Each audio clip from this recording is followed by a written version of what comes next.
Hello there everyone, welcome back to our channel again. In today's video, you are going to see how to recover Facebook account. So to do that, let's head over to our Facebook application first.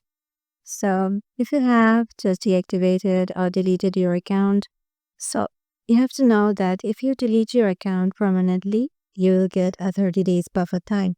So if you just log back in with your email and password through your account again, and then you'll be able to use your account.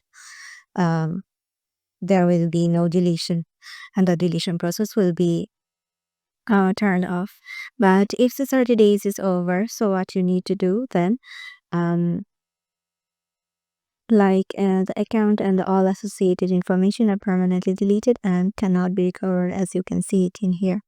But if you're trying to recover a deactivated account within 14 days of deactivations, then you can be just go to your Facebook login page and enter your Gmail address, phone number, and password. If your account is still recoverable, you'll see a message asking you to confirm that you want to reactivate it. Click yes to continue with your Facebook or similar. Your account will be restored and you can start using it again.